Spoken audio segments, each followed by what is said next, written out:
the heir to the Marquis of Yongning was sentenced to be beheaded after the autumn harvest. His wife packed her dowry and fled back to her natal home overnight.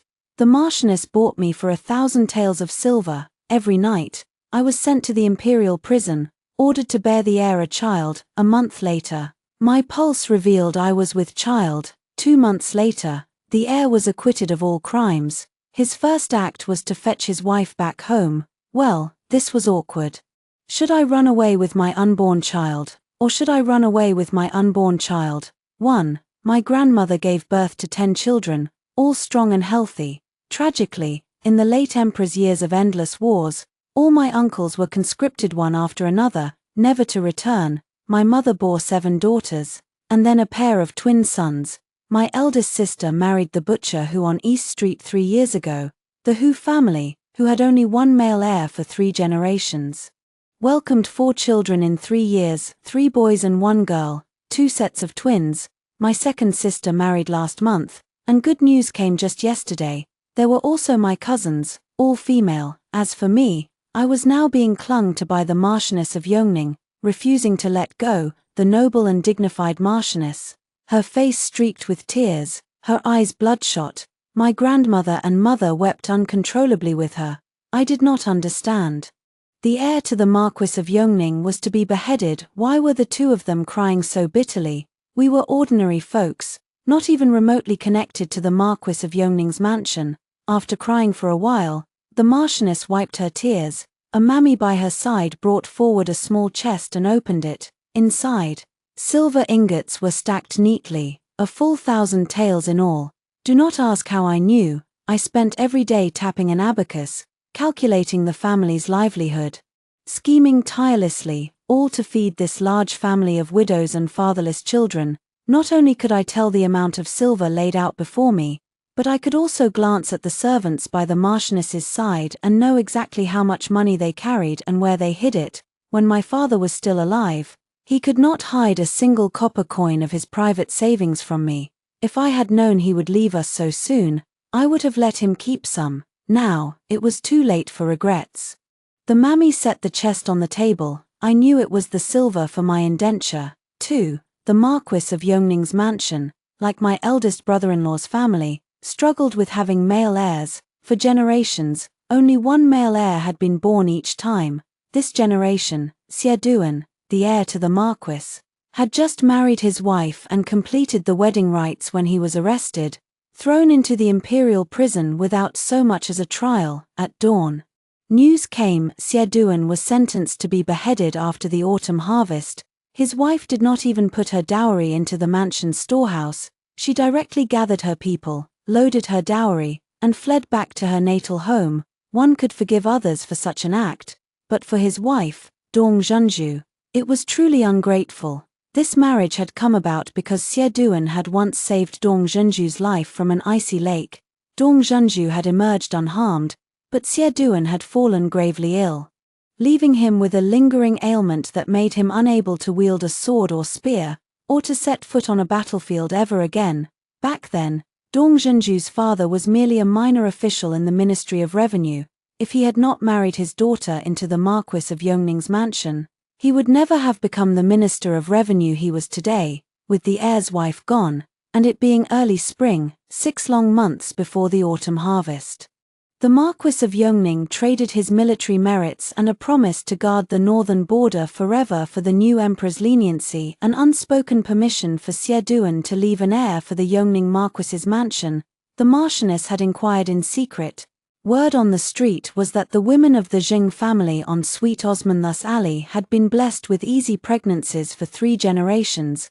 That was how she had found our home. As long as Miss Mingzhu bears the heir a child, if the young lady wishes to stay in the mansion in the future, she shall be our noble concubine. If she does not wish to stay, the mansion shall prepare a dowry for her and send her off to marry. The mammy spoke in a gentle tone. The Marchioness stared at me eagerly. I knew full well that I was the head of the Jing family now. Without my nod, no one else's word mattered in this matter. I met everyone's gaze, and nodded gently. It was not only for the 1,000 taels of silver, but also for that day in the icy lake. Xianxia had saved not only Dong Zhenju, But also me, Zheng Mingzhu. 3. I left home with only a small bundle on my back. If the family spent frugally, 1,000 taels of silver should be enough to support them, should it not? My male cousins could buy better brushes, ink, paper, and inkstones. My female cousins would no longer have to embroider day and night. The medical expenses for my mother and aunts would also be covered. Sacrifice me alone and save the whole family. The Marchioness was impatient. That very night, she urged the Marquis to send me to the Imperial prison. I wore a black cloak, with a bright red dress underneath. This was the only thing I had brought from home, a gift my father had bought for me years ago. Back then, my sisters at home had mocked me for it. They said I was stocky and dark-skinned, that I was vulgar for being obsessed with making money, and in the end, they laughed and said I would never marry. I did not care now, but I had only been 10 years old then. I had cried while tapping the abacus, tears falling onto the beads. My father had climbed up to the beam of the house and then climbed back down. When he returned, he held a small bundle in his hand. My Mingzhu is the prettiest girl in the world. One day, you will wear this and marry a nice young man. Father had been gasping for breath as he spoke.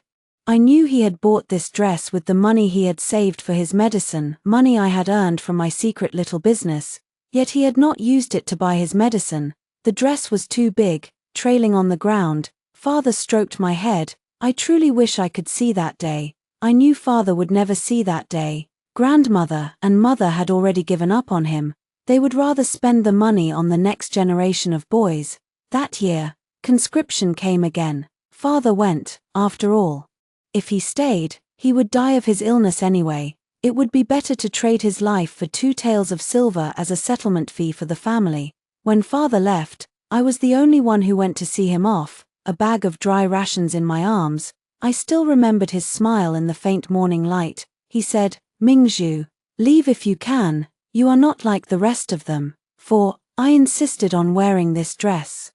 And the Marchioness had no choice but to let me. The heir was a stubborn man, who refused to settle for anyone he did not want. Otherwise, 1,000 taels of silver could have bought so many beautiful women. If he had indulged in pleasure every night, someone would surely have become pregnant. The Marchioness had only this one chance. The Imperial prison was pitch black. I carried a food box, inside which were the wine and dishes the Marchioness had prepared. In the darkness, hands stretched out constantly, trying to grab the hem of my dress, I walked with great difficulty. The prison guard who was to escort me said not a word, leading me down 2 levels until we stopped at the innermost cell. Only when I stepped inside the cell did he whisper, I will come to fetch you at dawn. Keep your voice down when you do what you came for. By the light of the prison guard's lantern, I saw that the furniture and bedding in the cell were even better than those in my own room at home. Surely the Marquis of Yongning had spent a great deal of silver for this. I opened the food box and took out the wine and dishes. Xieduan sat on the bed, watching me, silent and motionless, while there was still a little light. I poured 2 cups of wine and held them out to Xieduan. We should drink the nuptial cup. Xieduan let out a laugh, reaching out to lift my hood. Just then, the prison guard walked up to the upper level, and the Imperial prison was plunged into complete darkness. I fumbled to hand the wine cup to Xieduan, but he would not take it. I held it out to him again. He said, Miss Dong, though we have performed the wedding rites, we have not consummated the marriage. We are not yet husband and wife. You can leave, and no one will blame you. I did not answer, holding the wine cup out to him a 3rd time. This time, he took it. I looped my arm through his and drained the nuptial cup in 1 gulp. I did not know if Xieduan drank his wine or not. I threw the cup aside and threw myself on top of him. In the darkness, I fumbled wildly, trying to tear off Xieduan's clothes. After a long while, I could not even undo his belt. Frustrated and angry, I burst into sobs. Xieduan sighed, rolling over to pin me beneath him. Do you not regret this? I cried softly, sinking my teeth into his chest. He hissed in pain, then laughed. Zhenzhu, are you a little dog? Before I could speak, he leaned down and whispered in my ear. Zhenzhu, rest assured, I, Xieduan, will never betray you. Dong Zhenzhu. Tears streamed down my face uncontrollably. He did not know that his days were numbered, that his life would end this autumn, just like my father. Neither of them would ever see me wear this wedding dress. 5. The Marchioness had added something to the wine. Xie had tossed and turned with me all night. When I left the Imperial prison, I had to lean against the wall to walk. Everyone still said he was weak and sickly. Truly, rumors could not be trusted. The Marchioness came to fetch me in person. Seeing me stumble out, leaning against the wall, her face lit up with overwhelming joy. She knew her own son. The concubines she had arranged for him were all delicate and beautiful. Yet he had not even glanced at them. She had never thought he would accept someone as plain and clumsy as me. I was settled in the courtyard closest to the main compound, attended by 7 or 8 maids and mammies. The Marchioness even specially hired a female physician to live in the next room, so she could feel my pulse every day. For a whole month, Xie did not fall ill. Every night, he loved me so fiercely I thought I would die. I was no less ruthless. His chest and back were covered with bite marks and scratch marks. We said not a word to each other, only clinging to each other in desperate passion. That feeling of living on the edge, of having no tomorrow, could only be soothed by truly possessing each other. A month passed, and my pulse revealed the telltale sign of pregnancy. The Marchioness wept for joy, hurrying to open the ancestral hall to pray to the ancestors, hoping they would bless me with a son. That night, when I went to the Imperial prison again, the prison guard had been replaced. The mammy with me slipped a silk purse to the new guard, who then whispered to us that shortly after I had left the Imperial prison that morning, Xie had escaped. He was gone. When I had bid him farewell in the dark that morning, had he been awake, he had not even been willing to say a single goodbye to me. Did he know he was going to be a father? I still went into the Imperial prison. The cell was empty, yet everything inside remained exactly as it had been. I walked to the bed and sat down. Only last night, we had nestled together, and he had recited a line of poetry to me. If love between two people is true and enduring, it need not be bound by the days and nights together. Ah, so he had already said goodbye to me. It was a pity I was not Dong Zhenju. If it had been her, she would have known exactly how to reply. I was only Zheng Mingzhu from Sweet Osmanthus Alley, who could only hold Xie tight and sink her teeth into his shoulder. 6. The mammy held a lantern. Waiting silently by the door, for the first time, I saw this place clearly, every detail of it. A book lay open on the table, a writing brush still resting on the brush rest. Behind me, on the bed, the brocade quilt was a messy heap. Of course it was. He had never been one to fold his quilts, had he? I could not help but smile, reaching out to pull the quilt towards me. As I shook it out, a beaded bracelet fell out. Had Xie left this for me? I picked it up and put it on my wrist. It was loose. Too big for me. His hands were large, his wrist much thicker than mine.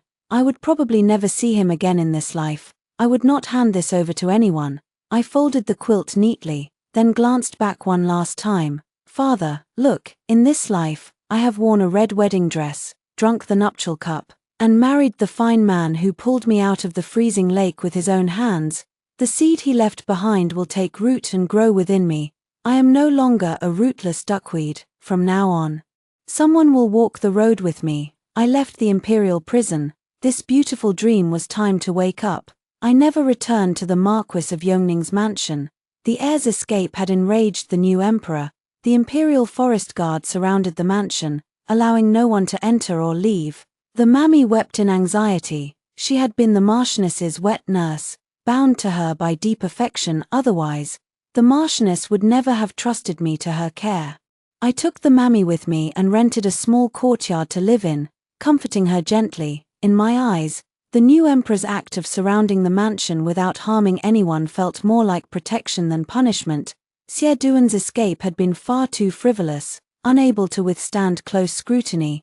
It was merely that those involved were too blinded to see the truth. 7. I urged the mammy to wait patiently. She glared at me for a long time. Then, thinking of the little heir in my belly, she swallowed her pride and waited on me hand and foot. I kept 500 taels of banknotes close to my body, a gift from the Marchioness when the physicians and female healers had confirmed my pregnancy. I had sewn them into a small cloth bag and hidden it against my skin. I only felt at ease keeping it with me at all times. Once, as a little girl, I had longed to earn a great deal of money, to hire a physician for father, to buy him medicine, but the copper coins I hid were often stolen by grandmother, mother, and my cousins. I had always cried then, and father would sew a small cloth bag for me to hang around my neck. Every copper coin I earned, I would put inside it. When I had saved 100, I would take them to buy medicine for father. Father never bought the medicine, he had saved the money to buy me a wedding dress. That wedding dress had been torn to shreds by Xie that night. I took out 100 taels. The mammy took care of all the rent and household expenses. I only needed to rest easy and nurture my unborn child. One day, the mammy came back from buying vegetables, and after a long hesitation, told me the Zheng family was selling the old ancestral home at a low price, asking if I wanted to buy it. When the Zheng family heard the Marquis of Yongning's mansion was surrounded by heavy troops, they immediately fell into chaos. The arrogance they had shown in the market streets a few days prior, riding on my connection to the mansion, had turned to abject fear. Several aunts and cousins cursed me for being greedy for wealth, crying and shouting to divide the family property. Terrified of being implicated by me, 1,000 taels of silver had not brought them peace and prosperity. Instead, it had torn a once harmonious family apart.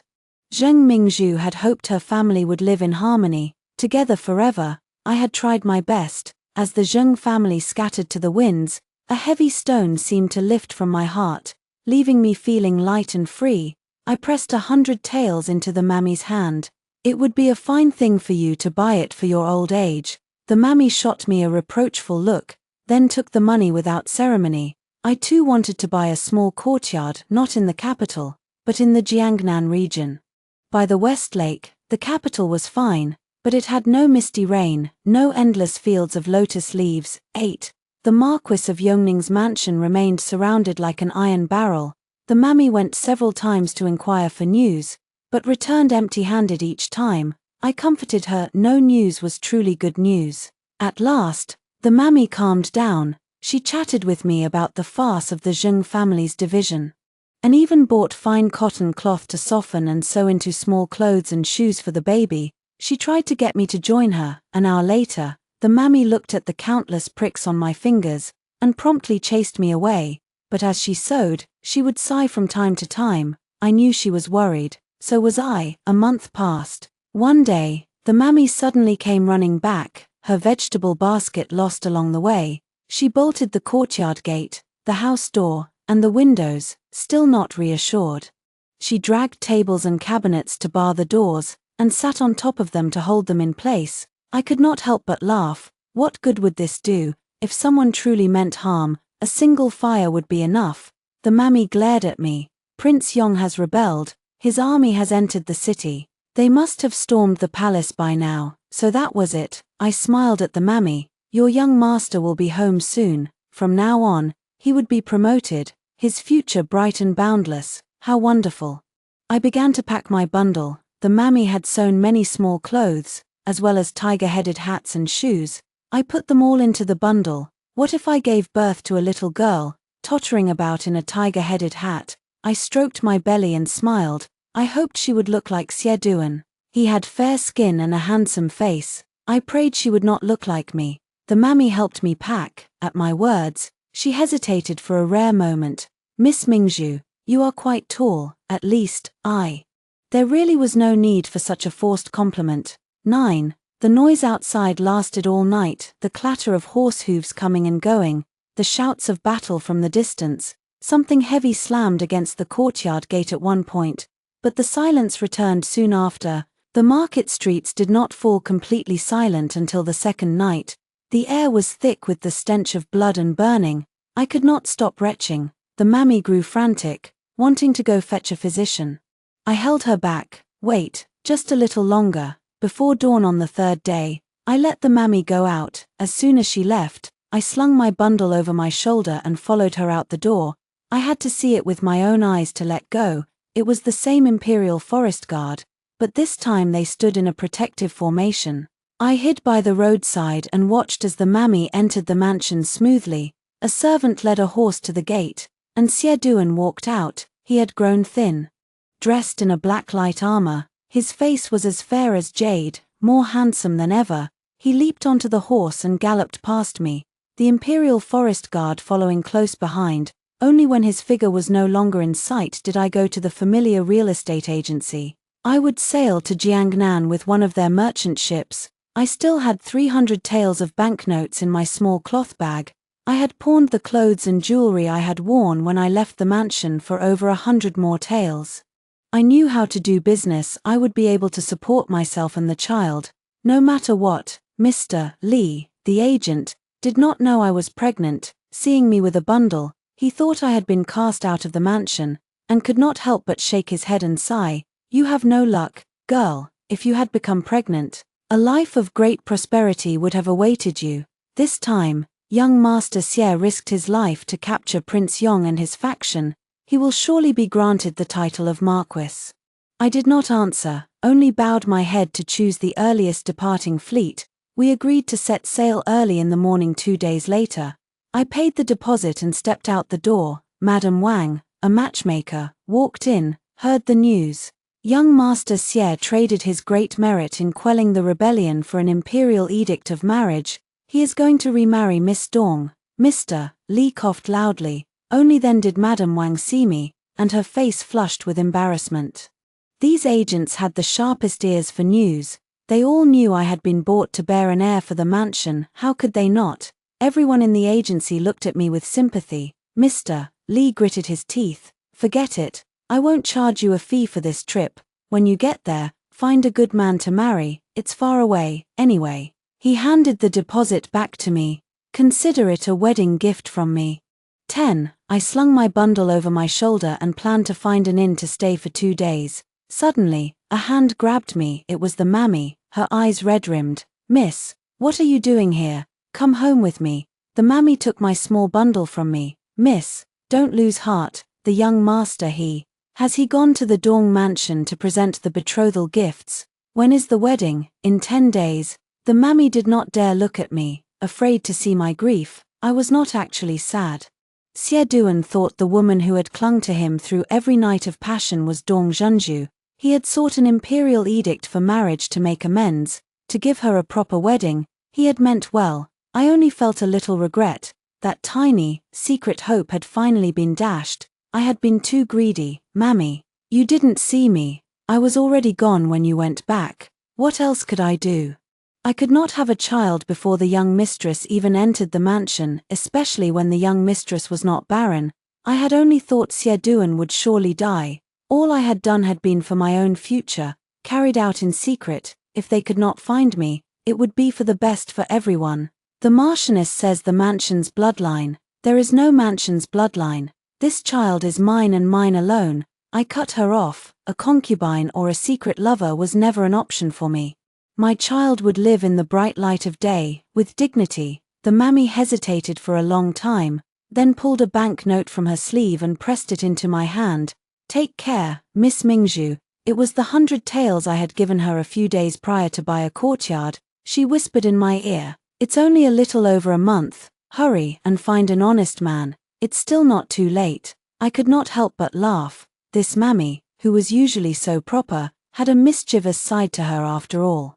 The mammy rambled on with countless pieces of advice. I listened carefully. A mammy from a great household had vision and experience. Even a few casual words were invaluable. In the end, the mammy's eyes grew red again. You're all good children. It's just fate. Yes, what else could be done? The emperor had granted the marriage, his golden words final. There was no room for change. Xie Duan, it is your loss to have missed me. 11. Misty rain hung over the West Lake.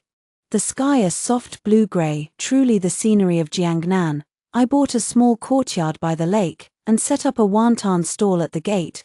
Business was modest, the earnings meager, but enough to make ends meet. I told everyone my husband had died in battle, and I had been cast out by his family. Pregnant with his posthumous child, 8 months later, I gave birth to a pair of twins, a boy and a girl. Aunt who had helped with the delivery, smiled and congratulated me, a dragon and a phoenix. An auspicious pair, a great joy. Mrs. Zheng, you are blessed. The 2 babies wailed with their mouths wide open, their voices loud and clear. I cried tears of joy. My heart, which had wandered for so many years, finally finding peace. They were flesh and blood, the continuation of my life. On the baby's full-month celebration, a guest arrived at the house. "Miss Mingzhu, you have been quite hard to find." The mammy stood at the door, travel-worn, driving a donkey cart. "I calculated the days, you must have given birth soon." I smiled and helped the mammy lead the donkey cart into the courtyard. When she saw my flat belly, her eyes filled with surprise and doubt. I pulled the mammy inside and smiled. "Now that you're here, you're not allowed to leave." I placed the two babies, sleeping like little pigs, into the mammy's arms, then turned and climbed into bed to catch up on sleep. The past month had exhausted me. The two little ones ate and pooped constantly. If it were not for Aunt who coming to help from time to time, I would have broken down long ago. The mammy laughed and cried at the same time. I had no time to tend to her. I was too tired, far too tired. I woke up the next night. The two babies were cooing in their cradle, and the mammy, her eyes swollen like walnuts, sat between the cradle, looking from one baby to the other, her face brimming with a smile, seeing I was awake. She brought over a bowl of chicken soup, brewed with red dates, wolfberries, and ginseng slices. When I did not take it, she pulled a small box from her bosom. Inside lay a jade pendant, quiet and still, carved from mutton fat white jade into a pair of fish. It was warm and delicate, exactly as it had been the day Xie placed it in my hand.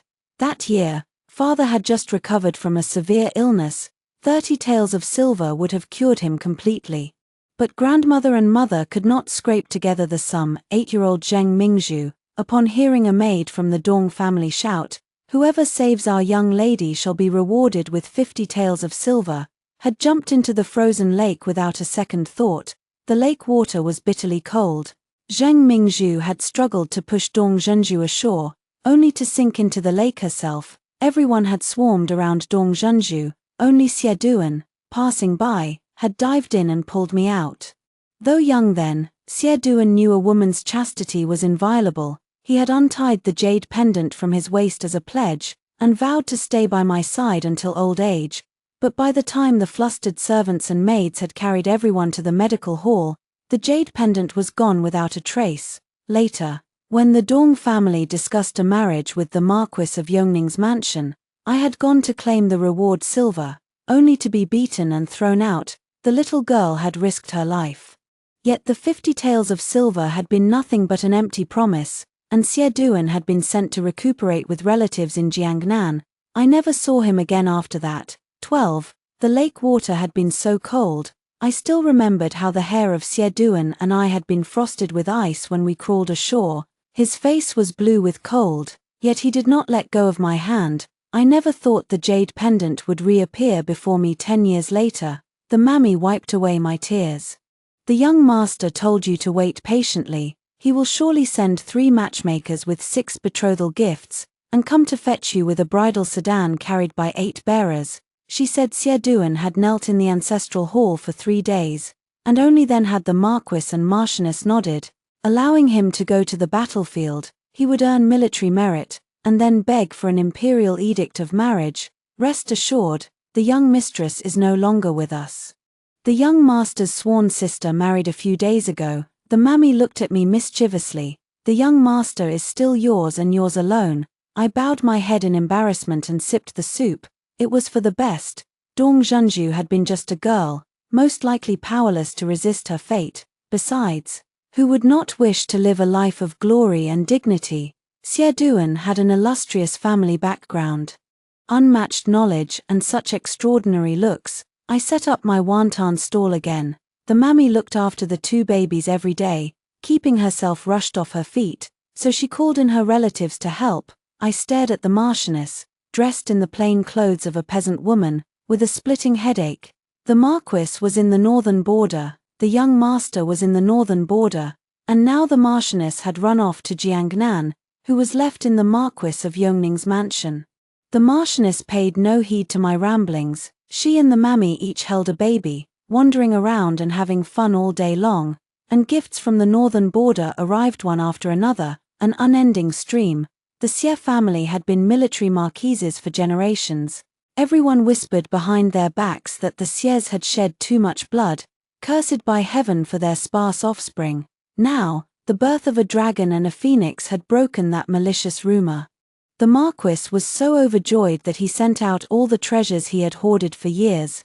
I kept running my wonton stall. All these gifts would be the children's support in the future, and my heart was full of joy. The only thing that made me speechless was that after a month or two, the fair and tender Marchioness and the fair and tender babies had all turned as dark as charcoal. It was truly a sight for sore eyes. 13. One day, a man on horseback came to the wonton stall, a bowl of wontons. A large one. The voice was infinitely familiar. I stared up in a daze. The wild winds of the northern border had turned a delicate and handsome young man into a rough fellow with a stubbly beard. Xianxia sat down at the table, his pair of peach-blossom eyes gazing at me with a smile, a handkerchief in his hand dabbing gently at his sweat. That handkerchief, bright red, fine cotton cloth, with simple patterns embroidered in yellow thread. My face flushed red all the way to my neck.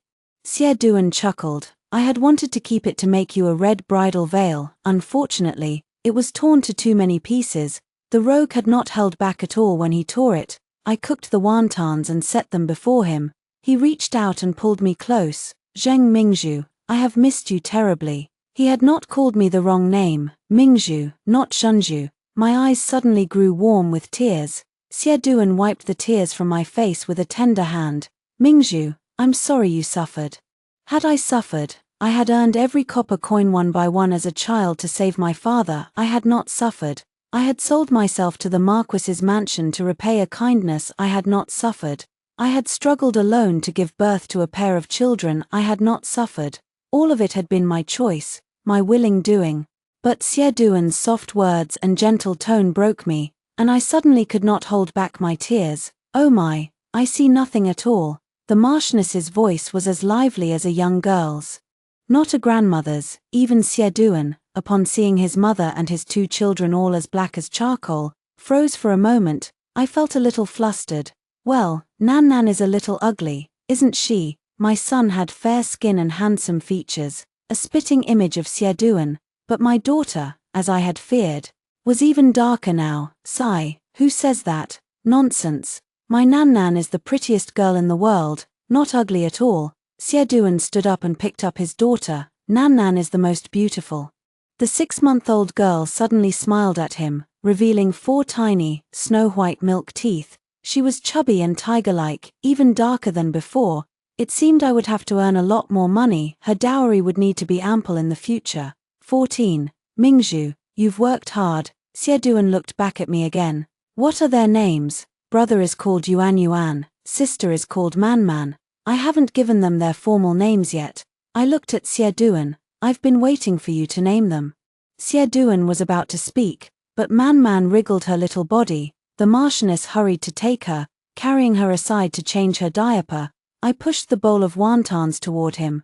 Hurry and eat, it'll get cold soon. Xianxia sat down as told, glancing at me after every bite, a smile always on his face. The Marchioness also sat down with Man in her arms. When will you leave? I'll be leaving in a moment. I only have 10 days of rest this time. No wonder he had a stubbly beard. It was a long way from here to the northern border. He must have ridden day and night without rest. I've long wanted to come and see them and their mother, but the war has been tight, and I've had no time to spare. Thank you, Mother, for looking after them. The Marchioness turned her face away in a huff, snorting softly. I thought for a moment, went back into the house, took a pair of scissors, cut a lock of Yuan and Man's baby hair, put it into a small silk purse, and handed it to Xianxia. Take this to their grandfather, thank him for the gifts he sent. Xianxia took it, but did not withdraw his hand. I glared at him, and had to make another purse. Xianxia took the scissors, cut a lock of my hair, and put it in the purse too. The Marchioness and the mammy stood holding the babies, watching with smiles. My face burned with shame, and I finally fled into the house. Soft footsteps followed, and then the door closed. The room dimmed at once. Xianxia hugged me from behind. Mingzhu, from the moment I lifted your hood in the Imperial prison, I have been imagining what you looked like. He leaned his head on my shoulder, clinging to me. Mingzhu, you are not the most beautiful woman in the world, but you are the smartest girl I have ever met, bold yet careful, loyal and righteous. Mingzhu, I love you." Yes, the prison guards would only search my food box, never suspecting that all the secrets were hidden in my cloak. Xieduan and the new emperor had passed messages to each other every day through my cloak. My endless passion with Xieduan every night had fooled all the eyes watching in secret, but humans are not cold stone, no one can remain unmoved by genuine affection. I did not know what weighed more in Xieduan's heart. But I had no regrets. Xieduan stayed for a short while, then hurried back to the northern border. Before leaving, he leaned down from his horse and kissed my forehead. "I'll go back and think hard about the children's formal names. Wait for me to come back and name them." Bearing the gazes of the Marchioness and the Mammy, I called out loudly, "I'll wait for you." 15. The Marquis said Yuan and Man had brought good fortune. In the months that followed, the northern border army won battle after battle, forcing the northern border emperor to kneel and beg for surrender.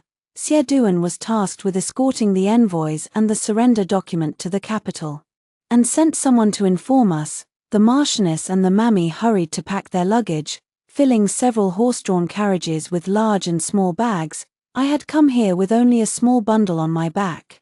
I never thought that in just 2 short years, so many things would have been added to my life. There were Yuan and Man, and also the Marchioness and the Mammy. The Mammy and I returned to the old Zheng family home. The Marchioness had bought it back then, intending to keep it for me as a memento.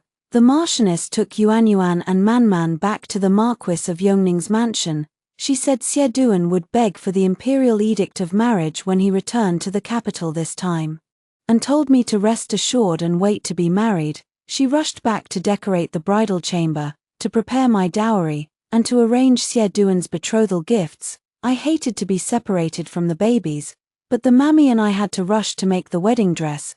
The Mammy thought I was more of a hindrance than help, and told me to embroider the red bridal veil instead. Amid the fluster and bustle, the days passed one by one. Xieduan finally arrived in the capital, escorting the envoys and transporting the tribute goods. After the officials of the Imperial Household Department received them, Xieduan entered the palace to present the Imperial edict, and did not come out even by nightfall. The Marchioness sneaked to the old Zheng family home with Yuan and Man, her expression grave. My heart also fluttered wildly, a premonition of misfortune rising within me. I urged the Marchioness to go back and rest. Xieduan had weathered countless storms and hardships. What could possibly defeat him now? The Marchioness hesitated, and then Yuan and Man suddenly burst into loud cries. The Mammy and I coaxed them for a long time, and in the end, we all returned to the Marquis's mansion together. 16. 2 days later, Xieduan came out of the palace, holding a bright yellow Imperial edict in his hand. He rode his horse all the way back to the mansion, his face filled with triumph and elation. But I saw at a glance the knife scar on his face, slashing from the corner of his eye to his jaw. The flesh turned outward, terrifying to behold. He tilted his head and looked at me. "Are you afraid?" Tears filled my eyes. "Does it hurt?" Xieduan smiled, and the movement pulled at his wound, making blood flow down. The Marchioness let out a cry of alarm, hurrying to send for the mansion physician, and pressing him with endless questions about what had happened. Xieduan did not answer, only unfurled the Imperial edict in his hand. "Zheng Mingzhu, will you marry me as my wife?" Since ancient times, serving the emperor has been like accompanying a tiger. What had Xieduan sacrificed to obtain this Imperial edict of marriage? With tears in my eyes, I nodded. "I will. I am willing to marry Xieduan as my wife, to share weal and woe with you from this day forth, to stay by your side until the end of our days." The wedding was extremely lavish. The bridal sedan had already arrived at the Marquis of Yongning's mansion, yet the dowry from the old Zheng family home had not all been carried over. The betrothal gifts and the dowry were all prepared by the Marchioness. The Marquis could not return from the northern border, so the Marchioness added several more layers to the betrothal gifts out of her own will. The Marchioness acted as my natal family, and Xieduan's best man was none other than His Majesty the Emperor. The new emperor was around the same age as Xieduan, yet he looked much older. As I raised my cup to toast, I heard him whisper to Xieduan in complaint, Now you've got everything you could wish for, and even a son and a daughter to boot. I don't even have a prince yet, and I've lost to you again." Xie Duan grinned from ear to ear, his teeth on full display. "Then your majesty had better step up your efforts. My wife is a daughter of the Zheng family, whose women are blessed with easy pregnancies.